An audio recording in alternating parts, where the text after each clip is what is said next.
Imagine walking into a grocery store in 1960. With $10 in your pocket, you could fill 2 shopping carts with beef, milk, eggs, and vegetables for the whole week.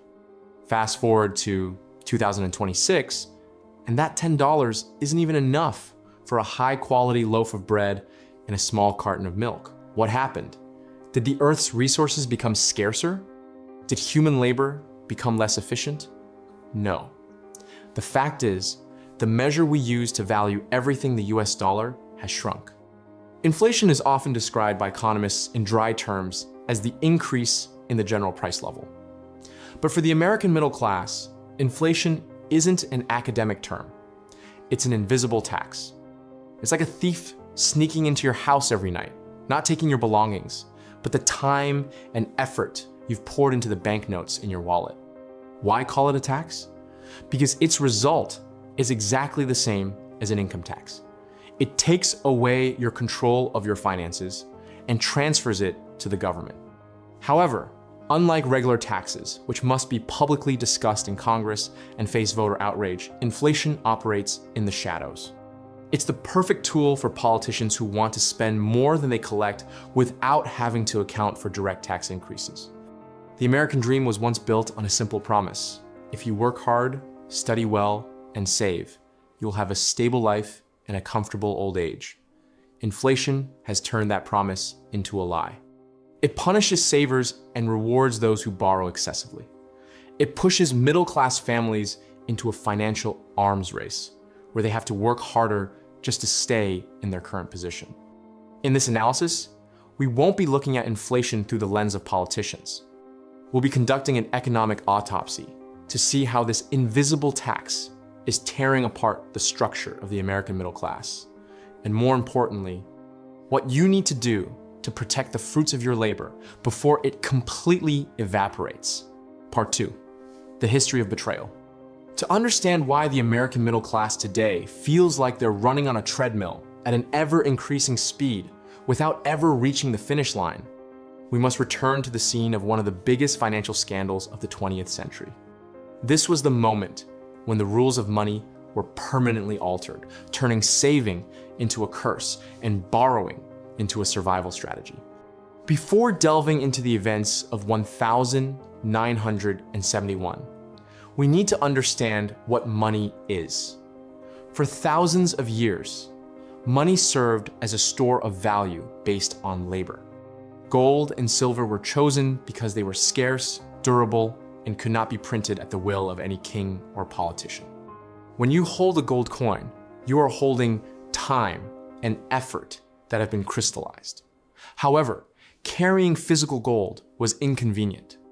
Therefore, banks and governments issued gold certificates. These certificates were essentially a promise. The holder of this certificate has the right to exchange it for a certain amount of physical gold at any time. This was the foundation of stability for the middle class. When money was pegged to gold, its purchasing power was stable. A carpenter in 1920 could save $100 and know that 20 years later, that $100 would still buy the same amount of wood or food. The 15th of August, 1971, the Nixon shock and the collapse of discipline. On a Sunday evening, President Richard Nixon appeared on national television to announce a temporary decision that would change human history, suspending the exchange of US dollars for gold. Why was this a betrayal of the middle class? Prior to that, the Bretton Woods Agreement stipulated that $35 was equivalent to 1 ounce of gold. Other nations pegged their currencies to the US dollar. This created an iron discipline. The US couldn't print too much money because other nations would be concerned and demand to exchange dollars for gold, depleting reserves at Fort Knox.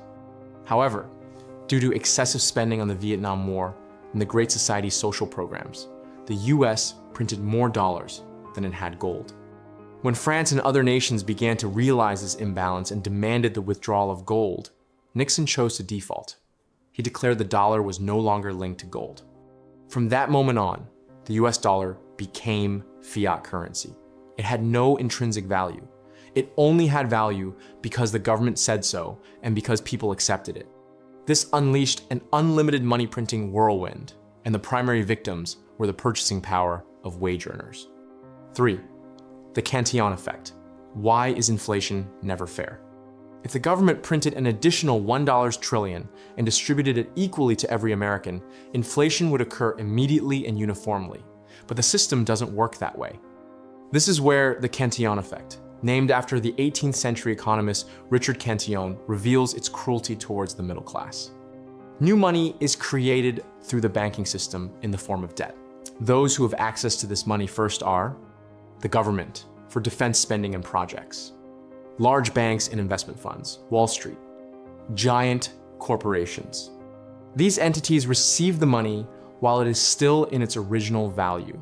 They use it to buy hard assets like real estate, stocks, and raw materials. As they begin buying, increased demand drives up the prices of these assets. By the time this new money reaches the middle class, through wages or small loans, house prices have risen 20%, food prices 15%, and stock prices have peaked.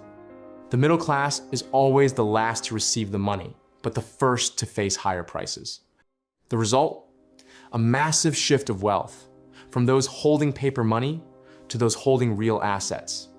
The rich financial elite get richer by owning appreciating assets, while the middle class gets poorer because the purchasing power of wages cannot keep up with the rise in asset prices. If you look at the economic chart from 1948 to the present, you'll see a painful truth. Before 1971, American labor, productivity, and real wages grew in tandem. The more productive workers were, the wealthier they became. But since 1971, these two lines have diverged. Labor productivity continues to rise thanks to technology, but real wages, after adjusting for inflation, have remained almost flat or have declined. Where did the surplus go? It was swallowed up by the devaluation of the currency and flowed into the pockets of property owners through the Cantillon effect mentioned above. The current middle class has to work longer hours with higher productivity just to achieve the same lifestyle their ancestors enjoyed with much less effort. This is the clearest evidence that the invisible tax is eroding human labor. Part 3. The tentacles of invisible taxes. 1. The deception of the CPI, the art of concealing the truth. The primary tool for measuring inflation in the US is the Consumer Price Index, CPI. However, this is not an objective scientific measure. It is a political construct that has been altered numerous times since the early 1980s to make inflation appear lower than it actually is. The government uses two main techniques to cook the data. Substitution. If beef prices skyrocket, modern CPI calculations assume you will switch to cheaper chicken. Instead of recording the increase in beef prices, they substitute it with chicken in the basket of goods, thereby reducing the reported inflation figure. The problem here is your standard of living has decreased, but the CPI figures show everything is fine. Hedonism. This is the most sophisticated technique. If the price of a computer remains the same, but its processor is twice as fast, statisticians will argue that the computer is actually half as cheap because you get more value per dollar. This sounds reasonable in theory, but you can't eat processing speed or use it to pay your rent. In reality, the amount you spend doesn't decrease, but the CPI records an artificial price reduction. If inflation is measured using the 1980s method before these political changes occurred, the actual inflation figure is often 3% to 5% higher than the officially reported figure each year. For the middle class, this means that annual wage increases, usually based on the CPI, always lag behind the actual cost of living. 2. Bracket creep, the silent income tax trap. This is where inflation and the income tax system combine to create a double scourge on the middle class. The US tax system is progressive, meaning the more you earn, the higher the percentage of tax you pay. Consider the following scenario. You receive a 10% pay raise to offset that year's 10% inflation. In terms of real purchasing power, you don't get any richer. You can still buy the same amount of food and services as last year. However, this new pay raise may push you into a higher tax bracket or reduce your tax deductions. The end result? You pay a higher percentage of income tax on an amount with the same or even lower purchasing power. This is called the bracket creep. The government gets more tax revenue from you without having to vote through any tax increase legislation. This is the essence of the invisible tax. You work harder, get a bigger sum in your account, but your financial control over your life diminishes. 3. Financial repression. In a healthy economy, saving is the foundation of investment and growth. However, in today's inflationary era, saving becomes a form of financial suicide. Central banks often keep interest rates lower than the actual inflation rate. If actual inflation is 7%, but your savings account only pays 1% interest, you are losing 6% of your purchasing power each year. This is a deliberate act of asset seizure. The US government has a massive debt, and the easiest way to eliminate it is not to pay it off with the budget, but to devalue the currency they owe. By keeping interest rates lower than inflation, the government is shifting assets from savers, the middle class, to borrowers, the world's largest borrower being the US government. This destroys the moral habit of saving and forces the middle class to jump into risky financial markets to protect their money, often leading to losses in asset bubbles. 4. The cost of essential needs versus luxury goods. Another subtle aspect of this octopus-like mechanism is the price disparity. Inflation doesn't typically hit luxury goods or electronics hard, things that CPI often emphasizes to reduce inflation figures. Instead, inflation hits 3 irreplaceable pillars of middle-class living hard. Housing. US home prices have outpaced average incomes for decades. Healthcare. The cost of healthcare has become an unsustainable burden, leading to a large proportion of personal bankruptcies in the US. Education. College tuition has increased by hundreds of %, forcing the younger generation to begin life burdened with student debt, another form of financial slavery. As these basic needs rise in price far faster than incomes, the middle class is pushed into a financial abyss where they are no longer able to accumulate the capital to escape the cycle of debt. Part 4. The middle class, victims trapped in the middle. In the economic structure, the middle class is often likened to the backbone of the nation. However, in an environment of inflation and debt, they become trapped in a cruel noose. The rich have assets to grow with inflation. The poor receive bailout packages and social safety nets to survive. And the middle class? They earn too much to qualify for subsidies, but too little to take advantage of the financial loopholes of the elite. One of the clearest pieces of evidence of the erosion of purchasing power is the disappearance of the single-person household model. In the 1950s and 1960s, a mechanic or an average office worker could support a wife and 3 children, own a house, a car, and have annual vacations. Today, to maintain that same standard of living, both spouses must work full-time. But even with 2 sources of income, they still struggle more than their parents did. Social consequences. When both parents are caught up in the whirlwind of earning 10 to 12 hours a day, time for their children is reduced. Family upbringing is replaced by social media and television. This is not just an economic change. It is the destruction of society's nurturing structure from within. As the invisible tax, inflation gradually eats into real income, the American middle class has made a dangerous trade-off. They use debt to fill the gap that wages cannot cover. Credit card debt. Used to pay for food and gas when monthly budgets are depleted. Home mortgages. Many families are drawing money from their own homes to pay for unexpected expenses, turning a home from an asset into a financial burden. Student debt. This is the heaviest burden.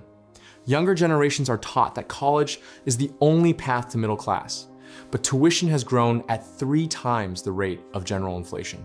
They start their careers with debt equivalent to a small house, forcing them to prioritize debt repayment over saving or starting a family.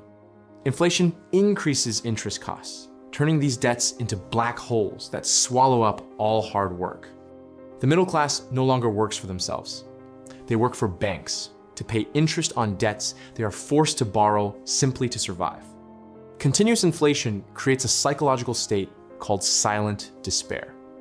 When you realize that no matter how hard you work, the price of your dream home is rising faster than your savings, you start to lose faith in the future. Social resentment. The middle class sees the elite getting rich quickly thanks to soaring stock and real estate prices due to money printing, while they face rising gas and food prices. This creates a deep class divide, fertile ground for populism and political instability. Short-term consumption habits. When the currency depreciates, the savings mentality is destroyed. People tend to spend immediately for fear that the money will be worth less tomorrow. This prevents the formation of long-term capital, which is the driving force behind a nation's prosperity. The middle class is currently under pressure from two sides of the balance sheet. Income side. Wages are constrained by global competition and automation, and eroded by inflation. On the cost side, essential services, healthcare, education, housing are skyrocketing in price due to government intervention policies and excessive spending in these areas. They are caught in the middle. They are not poor enough to be protected by society and not rich enough to protect themselves. They are the highest payers of income tax, but receive the least direct benefits from economic stimulus packages. Part 5, Financial Defense Solutions. Understanding that inflation is an unavoidable tax if you hold paper money, the first step towards freedom is to redefine what constitutes security. In this era, keeping money in the bank is not safe, but a guaranteed loss. To protect their families, the middle class needs to build a financial fortress based on 3 pillars: scarcity, pricing power, and intellectual capital. The reason the dollar depreciates is because its supply is unlimited. To counteract this, you must own things that the government cannot print more of. Gold and silver, traditional insurance. Gold has been money for the past 5,000 years. It doesn't generate monthly returns, but it is the enemy of inflation. When paper money depreciates, the nominal price of gold will rise to accurately reflect real purchasing power. This is the ultimate insurance tool for asset survival. Bitcoin, digital gold. For the new generation, Bitcoin acts as a kind of gold too. With a fixed maximum supply of 21 million units, it is the scarcest asset ever created by humans. Its easy mobility and decentralization make it an escape valve for those who don't want to depend on the central banking system. Productive real estate. Don't just buy a house to live in. Focus on properties that can generate cash flow, rental income, or agricultural land with productive potential. When inflation rises, rents rise too, helping you maintain your purchasing power without having to work overtime. If you invest in the stock market, don't choose indiscriminately. Inflation will crush companies with high input costs, but unable to raise prices for customers. Look for businesses that Warren Buffett calls having a strong economic moat. Strong brands, for example, Apple or Coca-Cola. Even with rising raw material costs, they can still raise product prices, and consumers will still be willing to pay. Essential needs. Companies providing electricity, water, and healthcare.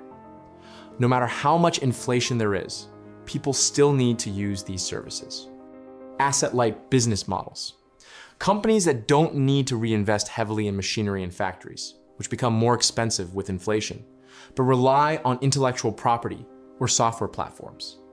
In a high inflation environment, debt can be a weapon if used correctly.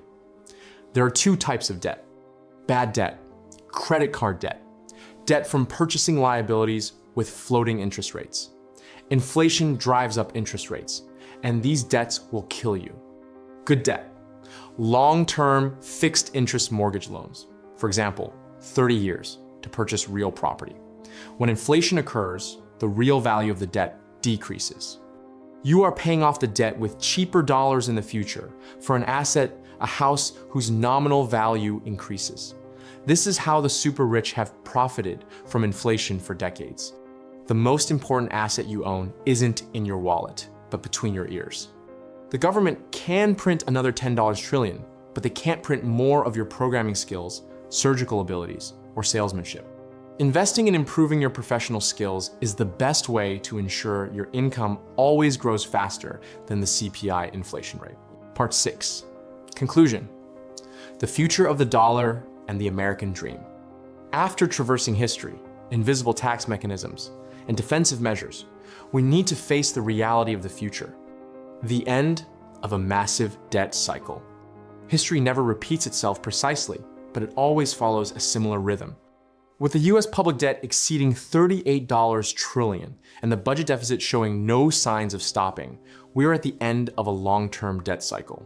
The US government now faces a harsh choice: direct default. This would immediately destroy the global financial system. Printing money to pay off debt. This is the path they are choosing. Printing money to pay off debt is essentially a silent default for dollar holders. The new American dream: preparation, not dependence. The American middle class is at a crossroads. One path leads to complete dependence on the government through subsidies as purchasing power disappears, a model that leads to the collapse of empires. The other path is for those who dare to face the truth, break free from the mindset of saving paper money, and begin to accumulate real forms of value. The American dream is not dead, but it has changed shape. It is no longer for those who believe the promises of the system, but for those who understand the rules of the game and have the courage to defend themselves. In conclusion, inflation is an undeclared war. Your enemy is not the price of gas or food, but your lack of understanding of how money works. When you see invisible tax, no longer a phantom, but a clear mathematical mechanism, you will no longer be afraid. You will prepare. And in a world of financial turmoil, preparation is the highest form of freedom.